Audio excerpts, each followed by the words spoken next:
ठाकरे ने मुंबई अंडरवर्ल्ड को बदल दिया था। मुंबई आपके नाम से कांपती है। कांपना ही चाहिए। शेर को डरे नहीं तो क्या चूहा को डरे। इसीलिए अरुण गावली को उन्होंने खड़ा किया कि उनके पास अगर दाऊद है तो हमारे पास भी अरुण गावली। और गावली ने ही वो हसीना पारकर का हस्बैंड उसको मार डाला। आप तो एसटीएफ पे रहे, ब्रजेश सिंह का हाथ था वहाँ पे जेजे हॉस्पिटल कांड में पूरा दाऊद के लिए। हाँ, दाऊद के लिए। एक एफआईआर में कोई एक्यूज्ड हैं, दाऊद और ब्रजेश सिंह। इसमें शंका किस बात की है?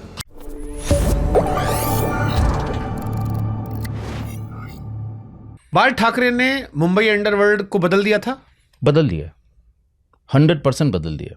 इन्होंने उस समय जब ये साउथ इंडियंस वहाँ रूल कर रहे थे और हाजी मस्तान से और हाजी मस्तान स्मगलिंग, करीम लाला पठान गैंग, वरदराजन दक्षिण मुदलियार, भारतीय नेटवर्क, हाँ, ये सब दक्षिण भारतीय थे।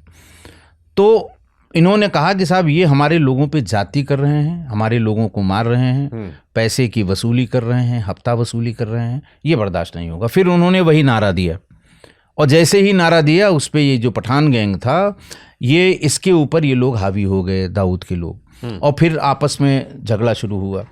और आपको ध्यान हो कि इसीलिए अरुण गावली को उन्होंने खड़ा किया बाला साहब ठाकरे साहब ने कि उनके पास अगर दाऊद है तो हमारे पास भी अरुण गावली है। बाकायदे मंच पे कहा था उन्होंने। और गावली उनका आदमी माना जाता है।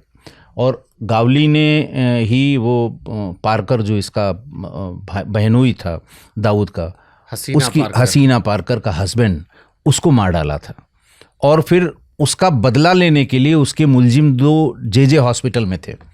वहाँ पे इन लोगों ने जाके उनको मारने के लिए एक को मार पाए, एक भाग गया, लेकिन उसमें 2 पुलिस वालों की भी मौत हो गई। यूपी से जो गए थे। हाँ, जो यूपी से गए थे। विधायक जी ब्रिजेश थे उसमें। जेजे हॉस्पिटल में लिखा पढ़ी में कोई एक्यूज्ड है। वो दाऊद के साथ वो कोई एक्यूज्ड है। ये सब लोग गए थे वहाँ पे, मारा, लेकिन पुलिस वाले मर गए। तो फिर पुलिस वालों ने वहाँ फिर ठोंकना शुरू किया इनको।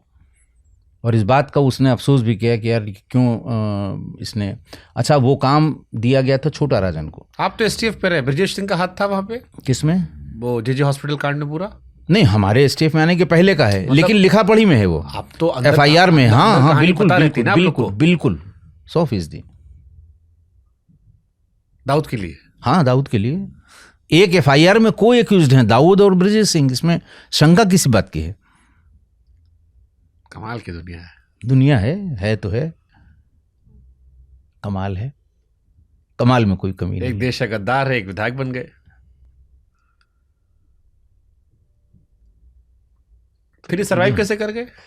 अब ये बहुत दिनों तक ये वहाँ रहे, भुवनेश्वर में नाम बदल कर रहे थे। बीच में था कि मर गए शायद। हाँ, बीच में कई बार हल्ला हुआ, इन्हीं के लोग हल्ला मचाते रहे, मर गया।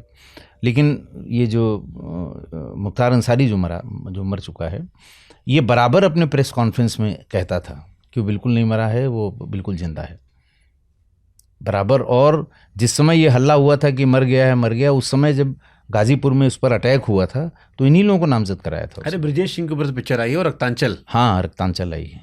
अभी हमने उसका पॉडकास्ट भी किया है। उसके एक्टर है, कौन था उसमें? क्रांति झा। अच्छा, क्रांति झा है। हाँ, जो उसमें ब्रजेश सिंह का किरदार निभाए हैं। अब है तो बस दुनिया एक जगह से शुरू होती फिर लौट के वहीं पर आ जाती है। और उसमें बिल्कुल इमेज वाइट वॉश कर दी गई है। हालांकि शुरुआत में मुख्तार ने शायद गलत किया था ब्रजेश सिंह के। हाँ, शुरुआत देखिए, ये ब्रजेश सिंह जिन परिस्थितियों में, ये शायद बहुत पढ़े लिखे व्यक्ति थे, बहुत पढ़े, बीएससी किए हुए हैं, आदमी थे, लेकिन परिवार में अगर हत्या होगी तो फिर तो आदमी निकलेगा ही नहीं। जैसे इसमें एक जिक्र और किया है मैंने, बृजभूषण शरण सिंह का।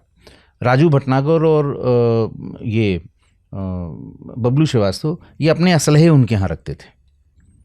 और फिर राजू श्रीवास्तव जब ये जेल चला गया कुछ दिन के लिए किसी मामले में, बबलू श्रीवास्तव, तो सारे असलहे उनके यहाँ से लेकर राजू भटनागर चला गया। तो आप उस समय की परिस्थिति देखिए, है कोई नेता ऐसा जो कि कैमरे पे आके कहे कि हाँ मैंने गोली मारी? हाँ, है कोई? ब्रजभूषण की बात कह रहा हूँ मैंने, इसमें लिखा है। तो उस समय जो उनके साथ उनका भाई मारा गया था और वो सामंतवादी प्रवृत्तियों से लड़ रहे थे, वहाँ लोकल जो सामंतवाद, आप तो वहीं उसी ज़िले के रहने वाले हैं, और मैं वहाँ एसपी पोस्ट रहा हूँ। जब मैं पोस्ट रहा हूँ तो मैंने नहीं सुना कि ये इतने स्कूल इस आदमी ने वहाँ खुलवाए हैं, शिक्षा जो वहाँ बिल्कुल जिसका कोई मतलब नहीं था उस गोंडा में, वहाँ हमारे ख्याल से 30-40 स्कूल खुलवाए हैं। और आसपास के ज़िलों को मिला दिया जाए तो 52-55, और फिर भी आप उनसे पूछिए तो बाकी नेताओं की तरह नहीं है कि नहीं साहब अभी तो सब गलत लगा दिया गया था हमारे ऊपर। वो कहते हैं कि हाँ हमने मारा था। है कोई ऐसा माइकल लाल कहने वाला कैमरे पे?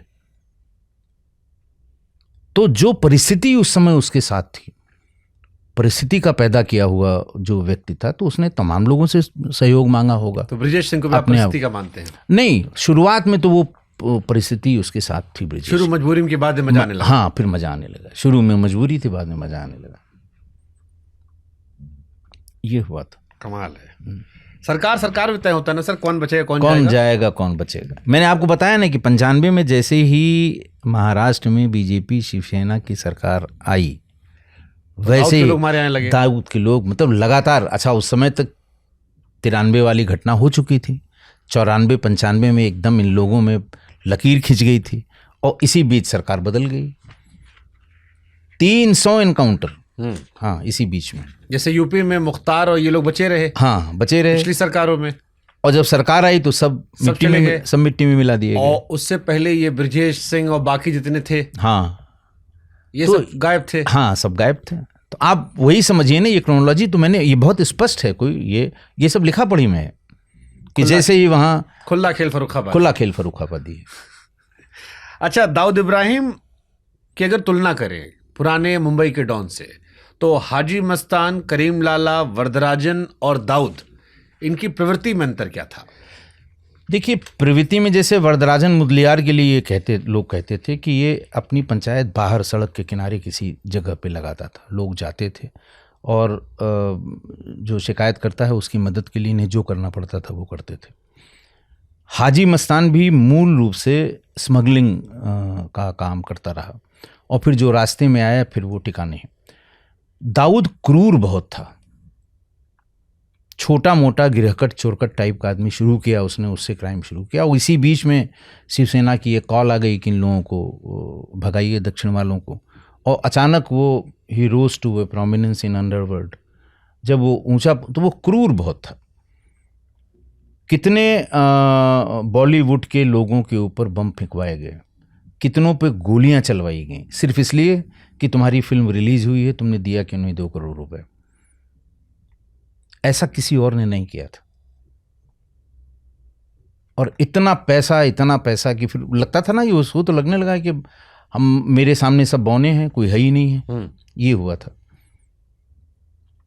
इतना क्रूर था वो कि अपनी सुप्रीमेसी के लिए, भाई ये सब टर्म किस गैंग के लिए कंपनी का इस्तेमाल किया गया है, सेवा दाऊद गैंग के लिए।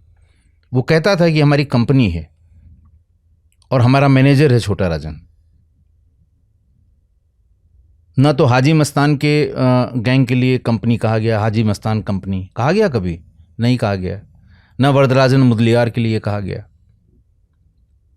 इनके पहले जितने थे किसी ने, ये उसने शुरू किया कि वो, अच्छा फिर वही हिसाब से कि भाई इसमें मराठी भी हो, लोकल भी हो, हिंदू भी हो, मुस्लिम भी हो, ताकि ये, और जब ये बात खुली कि साहब दिल्ली के बम ब्लास्ट में इसका भी हाथ था, टाइगर मेमन का जो कहा गया है वो कहा ही गया है, इसका भी हाथ था, तो फिर असलियत सामने आ गई। तो धमाके अगले दिन फिर ये भाग गया पाकिस्तान। फिर उसके बाद भाग गया पाकिस्तान। और यहीं से शायद राजन को सबूत मिला कि, हाँ वहीं से नहीं, इन लोगों को शक तो उसी दिन हो गया जिस दिन टीवी पे आ रहा था, ये लोग बैठे हुए थे, उसको लोग मुबारकबाद दे रहे थे। भाई ये सब भी तो घाट घाट का पानी पिए हुए हैं, इनको शक उसी समय हो गया। और कह भी दिया छोटा राजन ने। लेकिन किताब में कॉन्टेक्स्ट है कि छोटा राजन ने कहीं कहा था कि दाऊद पाकिस्तान नहीं जा सकता, हाँ कहीं और चला जाएगा, कहीं और चला जाएगा पाकिस्तान नहीं। मैं तो ये मतलब वो मान रहा था कि ये भी देशभक्त आदमी, ये भी देशभक्त आदमी है, हम लोगों को साथ लेके चल रहा है, हम लोग तो हिंदू हैं, हमारे ऊपर ब्लाइंड फेथ करता है, हमसे कभी हिसाब किताब नहीं लेता, हमने जो दे दिया वो दे दिया। ऐसा वो नहीं कर सकता, वो पाकिस्तान नहीं जा सकता। और जब वो गया, और जब वो गया उसी दिन से इन लोगों का सबका पासपोर्ट जमा कर लिया था। और जब ये गए हैं तो इनको ऐसा लग रहा था कि अभी यहीं मरवा देगा लोगों से। छोटा राजन के 5 आदमियों को जिन लोगों ने सहायता की थी वहाँ उसमें जे हॉस्पिटल में, जिसमें 2 सिपाही मर गए थे, तो इसका ये कहना था कि ये छोटा राजन के आदमी थे, जल्दबाजी में छोटा शकील और सौत्या ने इनसे ये काम करा लिया। तो उसको बुलवाया कि हम इनकी पार्टी कराएंगे और फिर कहा इनको नेपाल ले जाओ, और मैंने नाम दिए हैं इसमें कि वो उनमें से उनको नेपाल में रुकवाया, और जहाँ रुकवाया था वहीं सौत्या ने सबका नाम पूछ के और ये पूछ के कि तुम्हारे बॉस कौन हैं। जिन लोगों ने कहा कि हमारा बॉस तो भाई देखो छोटा राजन ही है, उन्हें गोली मार दी। उसके बाद ये छोटा राजन ढूंढता रहा कि लौंडे गए। ये जो कहानी है काठमांडू में 5 हत्या करके वीडियो कैसेट बनवाई, हाँ वीडियो कैसेट बनवाई और फिर छोटा राजन को भेजी गई। तो उस दिन से तो कन्फर्म हो गया, और जो आखिरी कील थी वो गुलशन कुमार के मर्डर पे ठुक गई। लेकिन उसके पहले भी इसी जो वीडियो में चेहरा नहीं था, हाँ, लेकिन कहते हैं कि राजन ने शायद आवाज पहचान ली थी कि सौत्या की आवाज है। ये भी आपको सब सारी जगह। सौत्या कौन था? वही इसका जो आप शुरू में पूछ रहे थे कि हिंदू लोग थे ये उसके साथ कैसे थे, शरद शेट्टी और सौत्या कैसे उनके साथ थे, तो ये उनके वही पर्सनल टाइप के लोग थे।